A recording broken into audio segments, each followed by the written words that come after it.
James Thomas Fallon was born in the Bay Ridge neighborhood of New York City's Brooklyn borough on September 19, 1974, the son of Gloria and James Fallon. His paternal grandmother was a German immigrant from Ostern-Holz-Schwarmbeck, while his maternal grandmother's father was a Norwegian immigrant from Frederiksted. Another set of his great-great-grandparents were an Irish couple from County Galway, with his great-great-grandmother herself being born to an Irish couple in France. Fallon's father spent his adolescence singing in street corner doo-wop groups, then served in the Vietnam War. Shortly after his son's birth, he started working as a machine repairman for IBM in Kingston, New York. In preparation, the family moved nearby to Saugerties, New York. Fallon had described his childhood as idyllic, while his parents had been described as overprotective. He and his sister Gloria were unable to leave their home and had to ride their bicycles in the backyard. Fallon attended the Roman Catholic school St. Mary of the Snow. He considered becoming a priest inspired by his experiences as an altar boy, but became more interested in comedy instead.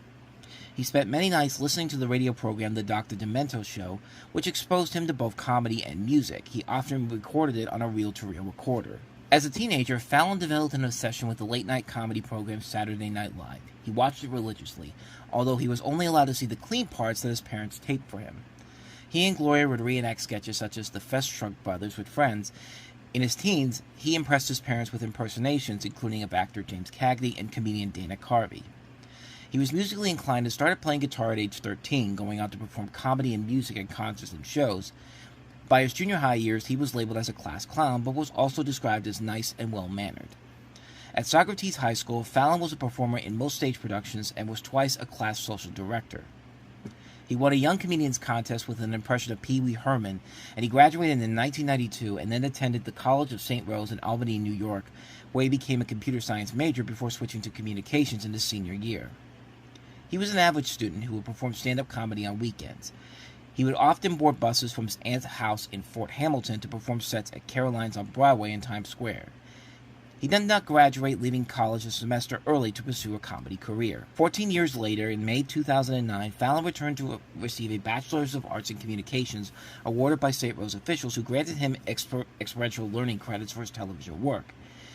He joined his classmates at the Saratoga Performing Arts Center to collect his degree, where, along with his BA, he was also awarded an honorary Doctor of Humane Letters. Fallon dropped out of the College of St. Rose in 1995 to move to Los Angeles and pursue comedy full-time. He secured a manager and got bookings by the age of 21. He often did stand-up at the Improv, earning $7.50 per set, and he joined classes with the Groundlings, an improv comedy troupe. His one line in the 1997 film Father's Day was cut, but he can still be seen in the background. And in 1998, he appeared briefly on the show Spin City in the second season as a man selling photographs. But he remained fixated on joining Saturday Night Live. After 2 years of working with the Groundlings, he auditioned for the program in 1997 but was unsuccessful. When he was cast in a pilot presentation for the WB, Fallon made sure to include a clause in his contract specifying that if he were to join SNL, he would be released from his contract. His manager sent videotapes to Marcy Klein and Aya Colin, producers for Saturday Night Live. As Fallon put it, "This was my ultimate goal.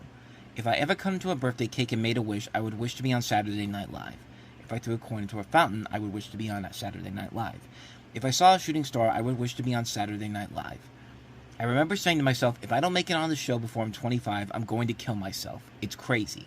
I had no other plan. I didn't have friends. I didn't have a girlfriend. I didn't have anything going on. I had my career, and that was it." Fallon landed his second audition at the age of 23. At the notoriously difficult audition, he was told by several people that creator Lorne Michaels almost never laughed during auditions. He feared being outshined by the comic before him, who came armed with an arsenal of props. Despite this, Fallon went on stage and did well, performing a celebrity walkathon with impressions of Jerry Seinfeld, Chris Rock, Bill Cosby, and Adam Sandler, and SNL alums who had recently left the show. Michaels and others laughed. Head writer Tina Fey, who was in the room, later said, "He's one of two people I've ever seen who was completely ready to be on the show. Kristen Wiig is the other one, and Jimmy was ready, like if there had been a show to do that night." He'd rushed through his original characters in order to arrive at his musical impressions where he felt he was stronger. 3 weeks passed, and despite his feeling that he had not gotten the position, he was asked to meet with Michaels at the Paramount lot in Los Angeles. Michaels informed him that they wanted him for the show, and Fallon characterized the moment as being in slow motion, remarking to Michaels before he left, "I'm going to make you proud." Fallon debuted on Saturday Night Live as a featured player at the beginning of the show's 24th season in September of 1998. He became a star by his 4th episode, where he performed Halloween-themed versions of songs by popular artists, as well as a Sandler impression. Fallon became a celebrity considered charming by his largely female fan base, receiving numerous letters from fans, and he became the subject of numerous fan sites. He became the program's most featured mimic, doing popular impressions of Robert De Niro, Jerry Seinfeld, and Howard Stern. He also starred as many original characters, including Nick Burns, an IT support nerd, Pat Sully Sullivan, one of the Boston teens with Rachel Dratch, and in Jarrett's Room, a fictional webcast hosted by stoner college students Jarrett, Fallon, and Gobi, played by Horatio Sands. He was promoted to repertory player in his 2nd season. And in his off time, Fallon released a book comprising email exchanges with his sister Gloria titled I Hate This Place, A Pessimistic Guide to Life, and played a minor role in the 2000 film Almost Famous. During their time at Saturday Night Live, Fallon and Horatio Sands often drank together. Sands had described himself and Fallon as super functional alcoholics and said, "They say that kind of goes hand in hand with Saturday Night Live. Some kind of substance abuse issues because it's so stressful you easily find yourself blowing off steam a lot." On one occasion, they spent a Friday night watching the Strokes performing a midnight show, staying up drinking until the early morning despite having to do Saturday Night Live that night. "We actually took what we thought being on SNL was, what people think is awesome about it, and we made it happen," said Sands, who said that he and Fallon got into more than a few bar fights. Fallon initially planned to spend 3 years at Saturday Night Live like John Belushi, but he was persuaded to stay on for 3 more when giving the reins to Weekend Update. His co-hosting with Tina Fey further increased his profile. During this tenure, he formed a close relationship with Michaels, whom he consulted on dating, career advice, and more. Fallon called a December 2001 sketch in which he imitates Rolling Stone frontman Mick Jagger in a mirror opposite Jagger, his favorite thing he had done up to that point. In his later years, Fallon co-starred in a skit, The Barry Gibb Talk Show, in which he and musician Justin Timberlake portrayed Bee Gees brothers Barry and Robin Gibb. It marked the beginning of a long-running friendship and collaboration with Timberlake. Fallon became known for his tendency to break character in sketches, an attribute he, as well as Michaels, disliked. It began in the famous More Cowbell sketch when Will Ferrell wore a tighter shirt than expected, causing Fallon to crack up. After this, other cast members would try to get Fallon to break. Some cast members believed he was attempting to steal the moment to make the sketch about himself. The joke became near constant during Fallon's final year of the show. During his time at the show, Fallon played his SNL success into co-hosting the 2001 MTV Movie Awards and the MTV Video Music Awards of 2002, and recorded his debut comedy album, The Bathroom Wall, which was nominated for a Grammy for Best Comedy Album. He also modeled for Calvin Klein. Fallon was named one of People magazine's 50 Most Beautiful People in 2002, an honor Fallon found embarrassing. Fallon began to pursue a film career in 2004. He had spurned most major roles due to the lack of time and disinterest in the dozens of scripts he read. He signed on for his first lead role in Taxi, a remake of the French film, after co-star Queen Latifah became attached to the project. He was also attracted to the film's action-comedy tone, seeing comparisons with SNL alums Eddie Murphy's first big film, 48 Hours, in 1982. In the fall of 2003, he split his time between shooting the film in Los Angeles and returning to New York City for SNL. With his contract ending, his 6th season at SNL would be his last. Fallon signed off at the conclusion of the show's 29th season in May 2004. With big expectations from the studio, Taxi premiered in the fall of 2004, a flop with critics and audiences. It was Fallon's first failure. 20th Century Fox had already signed him for his second major role, starring opposite Drew Barrymore in the 2005 romantic comedy Fever Pitch. Fever Pitch fared little better than Taxi, receiving mild reviews and tepid box office returns. He met his wife, producer Nancy Javoven, during production of the film, and the two wedded December 2007. Fallon began receiving fewer film offers. He had entered what he would call a lost period, drinking more alcohol and beset by confusion over his next career moves. Fallon moved back east to New York, spending a couple of years aimlessly knocking around. He wrote a script during that time about a guy in a goth band that pretended to be a country music star. Before leaving Saturday Night Live, Michaels had told Fallon that he would be a good fit to take over NBC's late-night franchise when then-host Conan O'Brien would leave for The Tonight Show. Michaels urged NBC to give Fallon a holding deal in February 2007 so that he could not be lured anywhere. According to Michaels himself, Jimmy's built for this kind of a show. He's funny, he's charming, he's got a really good way of connecting with people, and he knows music, movies, and TV very well, which is the backbone of these shows. Fallon wasn't approached by NBC until early 2008. His movie career self-admittedly hadn't worked out that great, and NBC contracted him to become O'Brien's replacement. The network had a couple of other candidates in mind to replace Conan, but Michaels insisted he'd only produce the show with Fallon as host. In May of 2008, NBC announced that Fallon would be O'Brien's replacement, an announcement that was met with some bewilderment, even snickers, according to New York Magazine. At the time of the announcement, he was scheduled to debut in June 2009. Michael soon tasked Fallon with training for the gig by returning to her stand-up roots. For 8 months, Fallon toured college campuses and comedy clubs where he tested a new 50-minute routine. In addition, Michaels and Fallon assembled a well-pedigreed team from late night, including longtime SNL producer Steve Higgins and Michael Shoemaker as announcer and showrunner, respectively, and celebrated hip-hop group The Roots as the house band. Before the show debuted, Conan O'Brien sent a large plastic pickle to Fallon's office, accompanied by a handwritten note reflecting the ritual. "The Letterman people sent this pickle to my office in 1993. Now I'm passing it on to you. Whenever you leave, which won't be for a long time, make sure you pass it on to the next sap." Fallon, in turn, presented the pickle on air to incoming late-night host Seth Meyers on January 28, 2014. In an early sketch about recording promos for the show's debut, Fallon announcer Steve Higgins joked, "You loved him on SNL, you hated him in the movies, now you're ambivalent." Late Night with Jimmy Fallon premiered on March 2, 2009, with Robert De Niro, Justin Timberlake, Nick Carter, and Van Morrison appearing as Fallon's first guest. Former Late Night host Conan O'Brien also made a cameo appearance in the beginning. The Hollywood Reporter described the episode like this: Fallon opened with a fairly traditional monologue that drew few laughs, followed by a couple of prepared bits that were long on ambition but failed to connect. Bits introduced during the show's debut night were Slow Jam the News and Lick It for 10. The Los Angeles Times, in retrospect, referred to it as an uneven beginning, recalling, "Fallon booked one of the world's worst interview subjects, Robert De Niro, as his first guest, and the acknowledged irony, De Niro was asked questions he could answer in a single word, did not make the interview any better or funny." Timberlake was Fallon's second guest offering, ebullient in doing dead-on impressions of John Mayer and Michael McDonald, before matching on camera against longtime rival Nick Carter in an arm wrestling match that Carter ultimately won.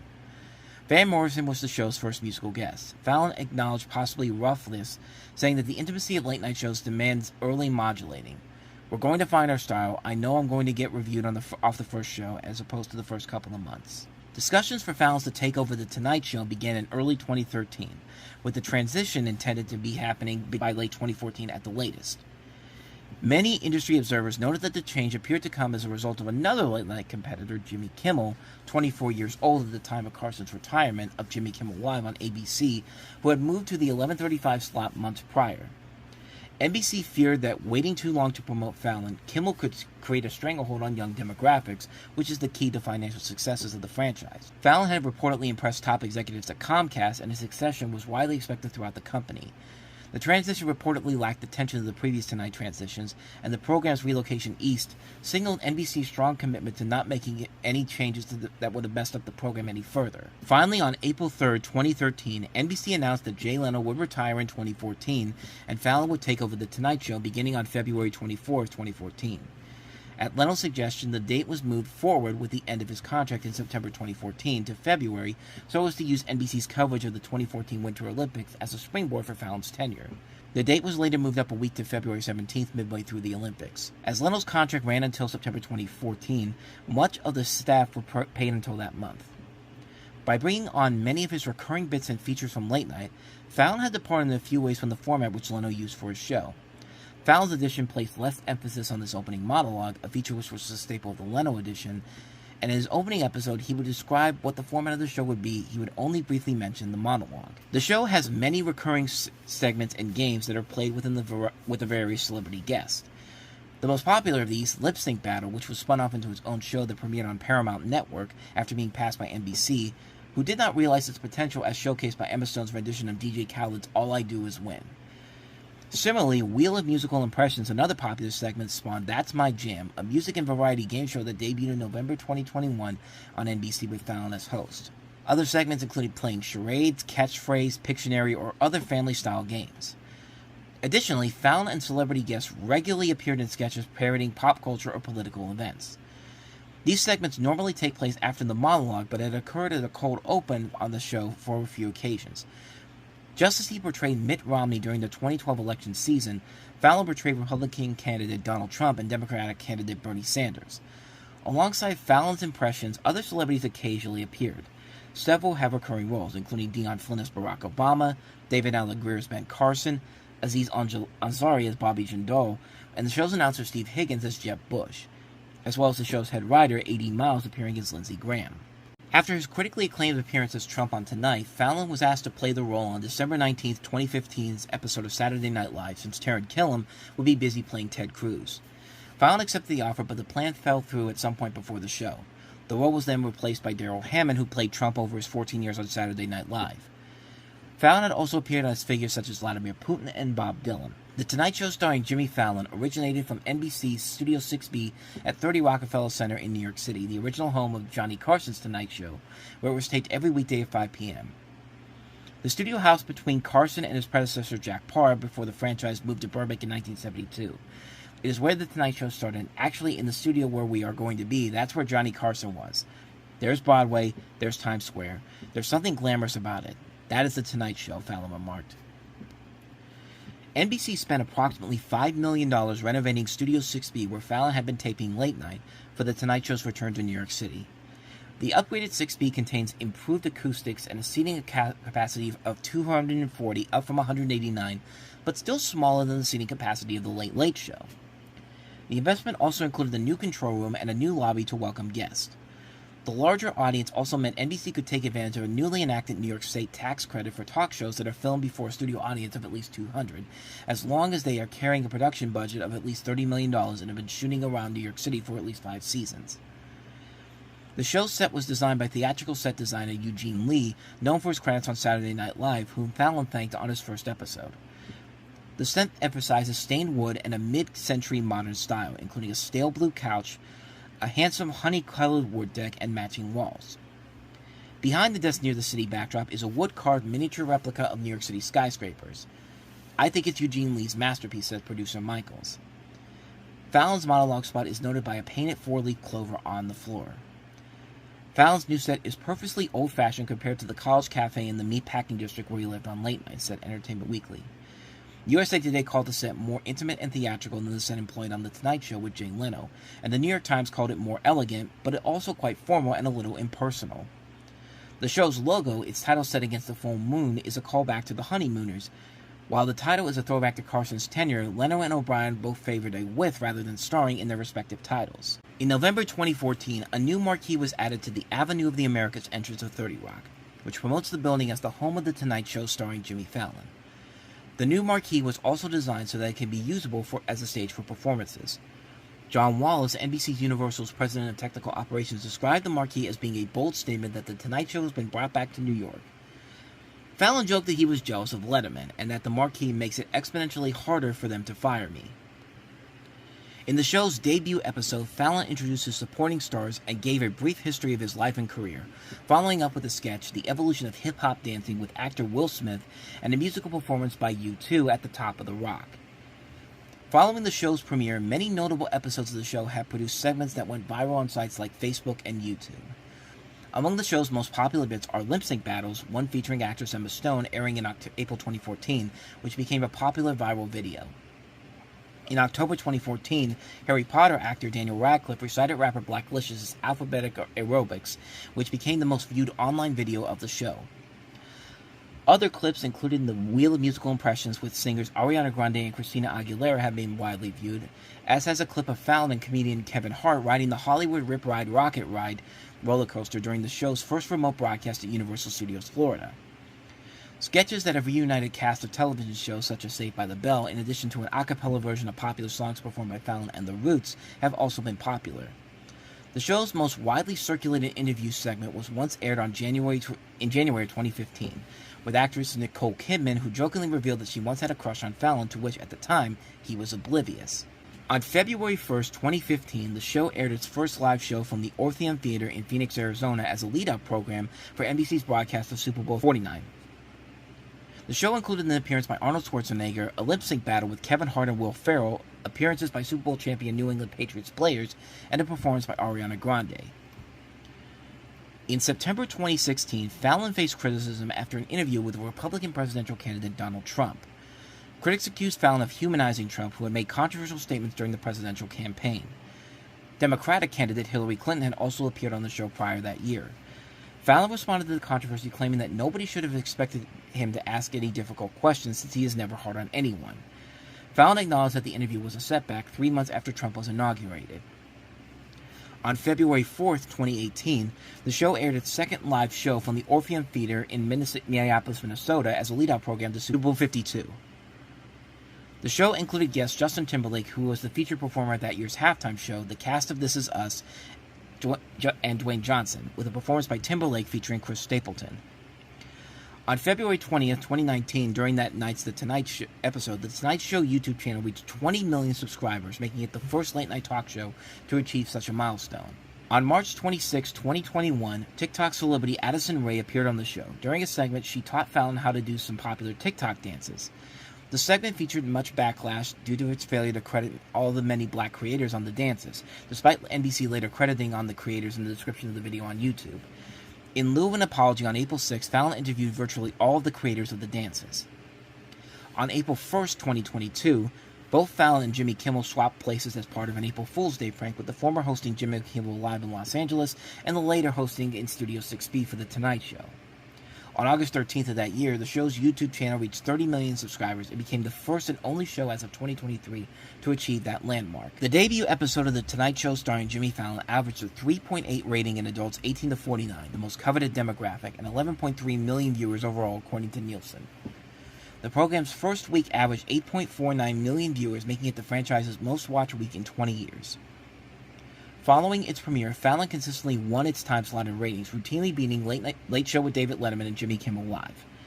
Despite this, the ratings for competitors never significantly fell, with Fallon winning due to a surge in younger viewers.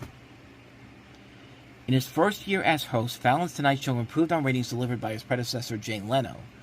The show's post-Super Bowl episode in 2015 averaged 9.8 million viewers, and the following week's show from Los Angeles maintained their highest ratings since their premiere.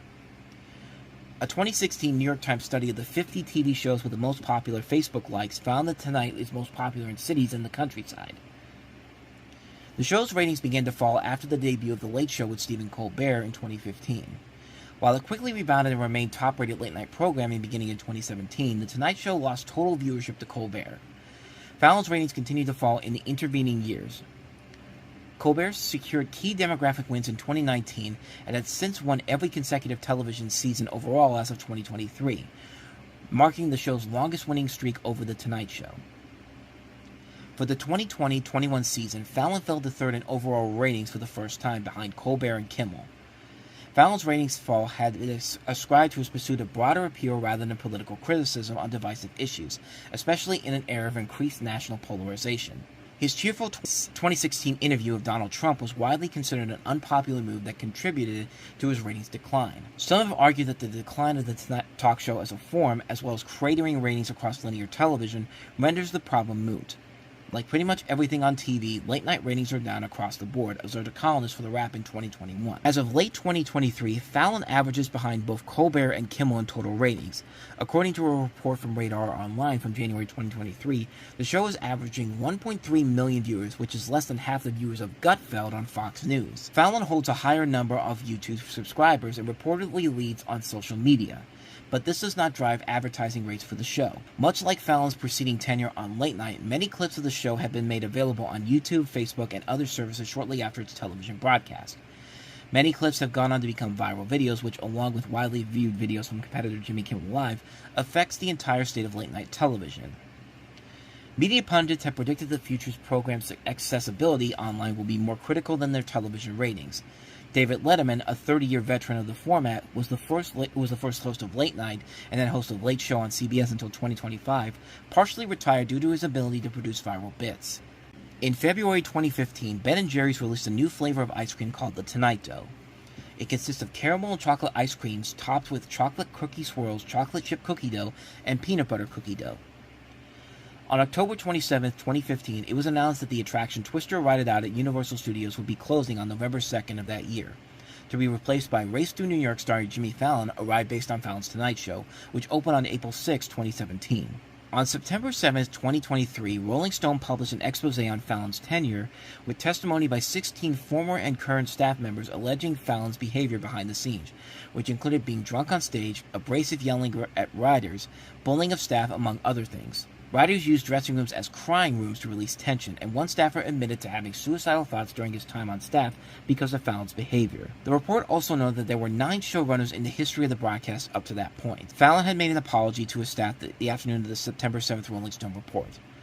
On October 3rd, 2023, Rolling Stone noted that Fallon did not address the controversy whatsoever during the first taping of the show after the 2023 WGA strike, with the Rolling Stone expose seemingly and oddly being forgotten about shortly after. Many moments from the show have garnered viral videos. The show has been nominated for 9 Primetime Emmy Awards, winning 2. On May 17, 2021, NBC renewed the show for 5 more years through 2026. On June 13, 2024, NBC extended Fallon's contract to host until 2028. Throughout this documentary, I've been giving you a detailed look at the 7-decade history of The Tonight Show through research found on Wikipedia, YouTube, and various other outlets. But now it's time to turn off the research and delve into my personal final thoughts on all the hosts of The Tonight Show from the very beginning. Here we go. Because there was a lot of footage from back before the 1970s Tonight Show missing, there isn't a lot to go off of from Steve Allen's Tonight Show run. But from the footage that is out there, Allen pioneered what The Tonight Show would eventually become. A showcase for variety sketch comedy while doing it with his own way that makes the footage that does exist out there very funny 70 years later. The same can be said for Jack Paar, only unlike Allen, Paar perfected the concept of interviewing these different personalities and not being afraid to ask the hard-hitting questions while also appealing to the character of the interviewee and also using his platform to challenge what could be done on television and pioneering a landmark format that would put The Tonight Show into uncharted territory when Johnny Carson took over. Johnny Carson was, is, and always will be the gold standard for The Tonight Show. He knew how to take the formats pioneered by Allen and Paar and create the traditional talk show format, combining a monologue of the day's current events, sketch comedy, and performances from up-and-coming talents, interviews with not just celebrities but also presidents, astronauts, authors, and many others, combined with an orchestra that set the tone for a traditional talk show format. Carson was a master craftsman of how to entertain and create an entertainment dynasty and what all late-night talkers that would follow strived to be like but could never achieve. Jerry Seinfeld once said that for my entire career, I've heard comedians in bars debate over who do you think is going to get The Tonight Show after Carson leaves. What nobody realizes is that when you left, you were going to pack it up and take it with you, which is what he did because that show never existed again. There never was a Tonight Show again. It was Carson. That statement couldn't have been more truer because The Tonight Show really was never the same once Carson ended his tenure, no matter how you felt from future incarnations going forward. Jay Leno had really big shoes to fill when he took over for Carson, not just for that, but coming under the scrutiny of the feud between him and Letterman for the Tonight Show job. But Leno wasn't a complete misfire as host. Leno could be funny, especially during his monologues and during headlines. The guy is a pretty funny comedian in his own merits. His biggest weak link overall was probably as an interviewee, as it feels like he does throw traditional softball questions at his guests, and a lot more of his recurring sketches and gags, with the exception of headlines, are not really all that funny and just seem like people, especially during the jaywalking segments, are just saying stupid things or acting stupid just to get on TV and maybe get a gig out of it. Hell, some of the people in the jaywalking segments actually did get recurring appearances on The Tonight Show later on down the road. But no matter what you thought of him back then, he did lose a lot of his street cred after he basically forced Conan out, especially since when he still believes that he's more the victim than Conan is, which, I'm sorry, I gotta say this, he's been in that job for way too goddamn long. He was the host of The Tonight Show for 17 years, and at some point, like Rosie O'Donnell said to Craig Ferguson, you have to be the better man and ride off into the pasture and let the next generation take over. You don't slash the tires of the guy coming in after you. Jay Leno lost a lot of his loyal fans because of what he and NBC did to Conan, forcing him out of a job that he deserved to have, and because of that, his lasting legacy will forever be tarnished by that conflict in 2010. No matter how long he lives on this planet. As for Conan O'Brien, if I had to pick the best Tonight Show host of all time, it would be Carson, but O'Brien would have been a close second. And I think if he had been given an opportunity to watch his time on The Tonight Show grow, he probably would have surpassed Carson as the greatest Tonight Show host of all time. But for now, I would not only consider him the second best Tonight Show host of all time, but quite possibly the greatest late night host of all time. And honestly, one of the greatest entertainers of all time, period. Conan O'Brien's career was filled with so much backlash, dread, and fears of failure, even all the way back to the beginning of his career and his late-night tenure as well. That dread of getting axed every week in your first year had to be incredibly stressful on O'Brien and his crew, But they pulled through and made Late Night with Conan O'Brien the hot late night show for that 15-year period between 1994 and 2009, and again at The Tonight Show. That tenure was filled with so much potential of taking The Tonight Show to the next level, but because NBC and Jay Leno got the upper hand, most thought Conan was doomed to fail elsewhere, and especially at TBS, but he did everything but that. Conan's TBS show not only was still just as funny as it was before, but TBS gave Conan more creative control to do whatever he wanted to do because it was on basic cable, which is more than probably what he would have gotten on Fox had he accepted those offers beforehand. Not only did Conan continue to prove he still had what it takes late into his tenure as a talk show host, but his ability to take the show outside of its format with the Without Borders show, his podcast Conan O'Brien Needs a Friend, and his recent Max show Conan O'Brien Must Go, proves that O'Brien still has got it even after leaving the late night desk, and will be remembered as I said before, one of the greatest entertainers in history. As for Jimmy Fallon, it's very complicated. Look, I don't hate Jimmy Fallon as a comedian like most people do. He's proven time and time again on Saturday Night Live that he could be really funny, especially during Weekend Update, and I thought he was really good in Fever Pitch. His film career as a whole was not a success, and it seemed like Fallon was primed and ready to find success in Late Night, and for the most part he started off strong as the host of Late Night, having a pretty good, solid 5-year run on the show, before advancing to The Tonight Show, where the first couple of years of that show were solid as well. And then the Trump interview happened, and that's when Fallon's flaws as a talk show host really began to unfold, as he, somehow worse than Leno did, asked Trump softball questions and tried to humanize a monster even after all the atrocious things he said and done, something that Fallon has even admitted to calling as a setback. And the sad truth is, that's just the recent trend of The Tonight Show, just showing that it's hard to do a show like The Tonight Show and find that same top-tier entertainment value that people like Carson, Leno, and O'Brien had in the past, because the spectrum has changed significantly from late-night television as a whole, as most late-night shows fail to capture the zeitgeist that they once used to have, and the political spectrum in the last decade has really ruined the appeal and value of late-night television. You could say the same thing about Saturday Night Live, a show that was so groundbreaking it was a game-changer in the 1970s and has had many successful runs over its near 50-year run, but ever since 2006, that zeitgeist and purpose for SNL existing really doesn't exist anymore, as they've lost a lot of their muster with political humor, which there was a time when SNL at election time was peak comedy, making this even more shocking how the last decade has completely dismantled that excitement. It's just being nothing but the same jokes over and over and over again. Not also helping Jimmy Fallon as a whole is that the comedy really struggles. I was watching one episode to get ready for this documentary because I hadn't seen the show in a long time, and I wanted to give it a fair chance before putting this together. I thought the monologue was pretty funny, and then some of the early setups for jokes were pretty good, but he does this segment with this audience suggestion box. And again, some jokes did get some laughs early on, but the segment does start to drag on. They start throwing in other sketches within the sketches, and then there's no real punchline to the whole thing at the end. The ending of this is one of the most... I couldn't believe this. Like, the segment ends with Jimmy Fallon building this joke up with, let's play a game of you know what that sound means, where you just hear all these random sounds, and Fallon asking the audience, you know what that means? And it just goes on and on and on, and it never ends. She says, hey, Jimmy, you should play the game, you know what that sound means. Oh, I love that game. Uh-oh, you know what that sound means? It's time for this sound. You know what that sound means? It's time for this sound. You know what that sound means? It's time for 3 sounds at once. You know what that sound means? Get on with it. Yes, get on with it. Get on with it. When it finally does, you want to know what the punchline was? You want to know what all those sounds were for? Free Ben & Jerry's Tonight Show ice cream. That's it.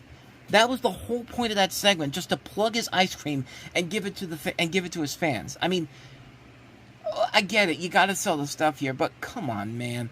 Like, you cannot set up punchlines to be nothing but plugs here. I mean, that would be like me ending a joke and saying, hit the like and subscribe button to this channel. Like, you can't do that. Like, that's the point where I just gave up and I lost all hope for this show. Like, Fallon may be a decent comedian and hosting personality, and you can tell that he clearly has a passion for entertaining and his heart is in the right place, but I'm sorry. Moments like that, those segments and comedic setups that lead to absolutely nothing but product placements, really make it official that Fallon's Tonight Show is the worst late night show on TV right now. I can still get laughs from watching people like Stephen Colbert, Jimmy Kimmel, Seth Meyers, John Oliver, the guys of The Daily Show, but Fallon is just that one guy that is struggling to find an identity for his Tonight Show that can appeal to everyone and make it stand out. Fallon's ambitions are clearly there, but his show is the one late-night show that's stuck in trying to be funny and exist in the current late-night state. But here's the oddest thing about the current late-night state. For all we know, Jimmy Fallon could end up being the last Tonight Show host ever, because quite honestly, I can't imagine NBC would want to continue a franchise like The Tonight Show that's stuck in a creative flux like this. And how anybody in the next guy's place could take the show to the next level with the late-night landscape changing as a whole. Like, Seth Meyers maybe could probably do that because he does such a different show than Jimmy Fallon does, but even then, we might be overall witnessing the end of The Tonight Show as a franchise, and Fallon could be the last guy standing to close it out. But in all honesty, it's just wishful thinking. Who knows? Maybe The Tonight Show could find new life down the road, and we just haven't seen it yet. But, despite my criticisms of it, no matter what happens, though, The Tonight Show still has a notable place in television history for the accomplishments that it did achieve. The format it helped to create, the comedy it created that still holds up many decades later, the moments that will still be remembered for years and years to come, the talent that came out of these shows that went on, and these people that went on to become superstars in their own rights, and its 6 hosts, the hosts who are on the marquee of the shows that they respectively held, and the legacies they leave behind. No matter what generation you come from, what decade you come from, what age bracket you come from, The Tonight Show has held a place in all of our hearts, and no matter what happens from this point going forward, its legacy will never be forgotten. Of course, I wouldn't be here tonight if it weren't for the previous Tonight Show hosts, so I want to say thank you to Steve Allen, Jack Parr, Johnny Carson, Jay Leno, Conan O'Brien, and Jay Leno. Very, very nice. Amazing. All I ask is one thing, and I'm asking this particularly of young people that watch. Please do not be cynical. I hate cynicism. For the record, it's my least favorite quality. It doesn't lead anywhere. Nobody in life gets exactly what they thought they were going to get. But if you work really hard and you're kind, amazing things will happen. This has been the greatest 22 years of my life. And I'm really excited for Jimmy Fallon. It's fun to kind of be the old guy and sit back here and see where the next generation takes this great institution. You people watching, I can only tell you that it's been an honor and a privilege to come into your homes all these years and entertain you. And I hope when I find something that I want to do and I think you will like, come back to me. As gracious and inviting me into your home as you have been. I bid you a very heartfelt good night. There must be a better way of making a living than this. You have been teaching to me always. Jack, you know what I said? Since you're just joining us, this is Tonight. And I can't think of too much to tell you about it, except I want to give you the bad news first. This program is going to go on forever. Boy, you think you're tired now. Wait till you see 1 o'clock roll around.